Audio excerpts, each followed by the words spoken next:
Hi, butterflies. I hope you had a very happy Passover break, and I hope you enjoyed eating all the matzah with your family. We missed you so much on the break, and you know what? I missed you guys so much that when I found a book over the break, I decided that I had to read it to you guys. So that's the first thing that I wanted to do.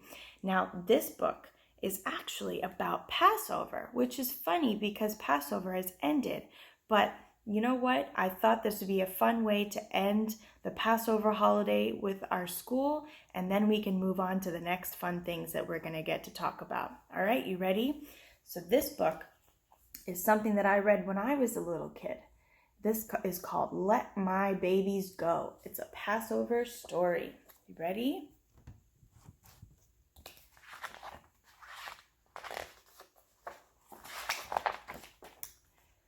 What kind of a silly holiday is this? Snorted Angelica. She and Tommy and Chucky were visiting Tommy's grandparents for Passover. No cookies, no presents, not even any toys to play with. Passover, silly, cried Grandpa Boris. No, Passover's a time for Jewish families to share the history of their people. Come around, my loves, and I will tell you the story. Imagine you were there. And he began. Thousands of years ago, people called the Egyptians built great cities. Their leader, Pharaoh, decided that the Hebrew babies would be his workers.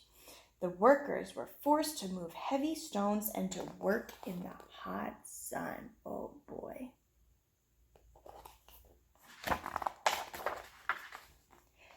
But it was soon foretold that a boy leader of the Hebrew people would one day overthrow Pharaoh. Pharaoh became afraid and decided to get rid of all the boy babies. One Hebrew baby was saved by his mother, and she put him in a little boat and sent him down the river.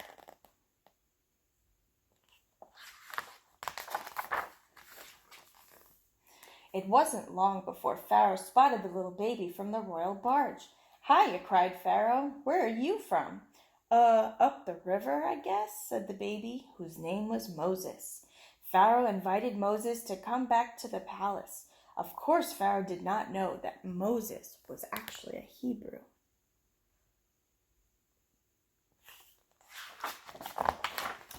Pharaoh showed Moses around. Moses was very impressed with the lovely place and the large buildings, but he also noticed that there were some people who were working very hard.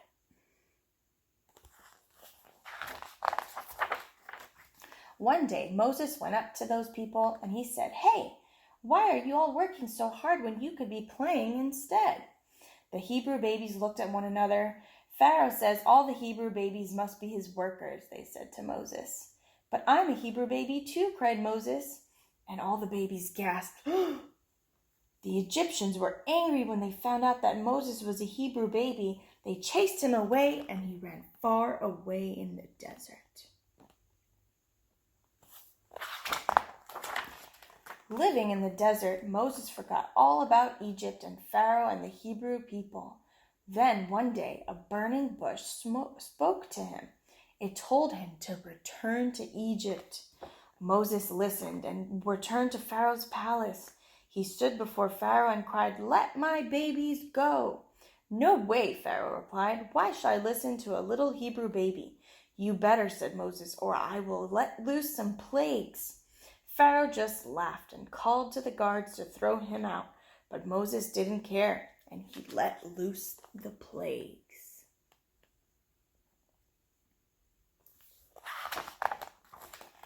First, he sent the plague of frogs, then the plague of lice.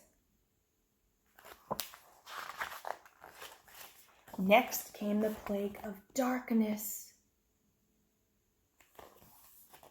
Then the plague of locusts. And then the plague of the wild beasts.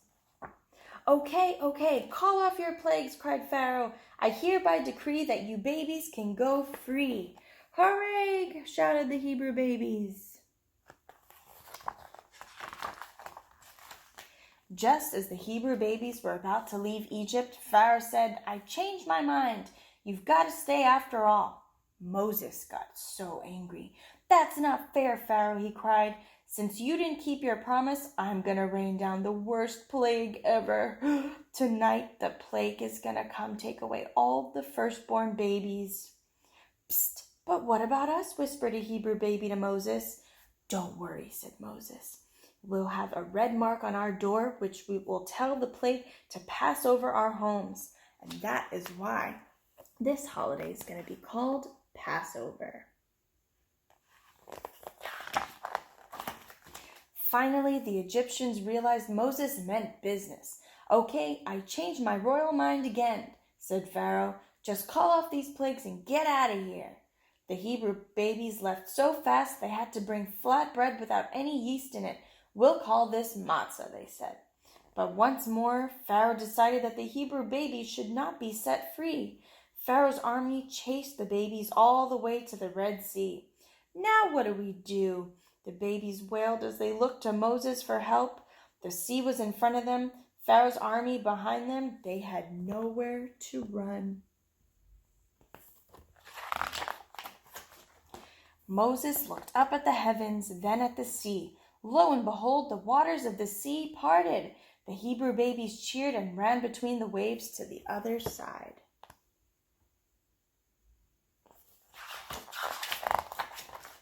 Pharaoh's army came after them, but the waters joined together again, and the soldiers had to quickly swim back. Moses and his people were just so happy to be free.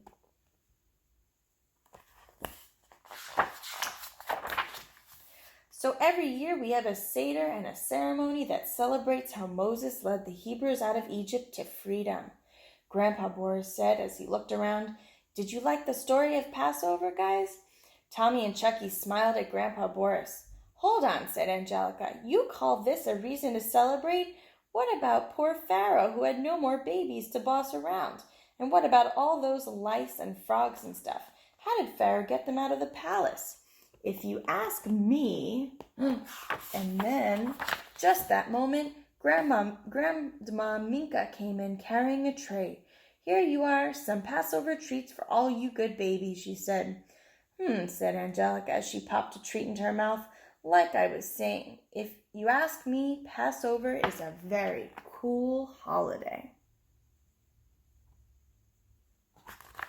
The end. I hope you guys like this story. This is a fun story talking about the story of Egypt, and I used to really love it, and I hope you guys did too. Bye, butterflies.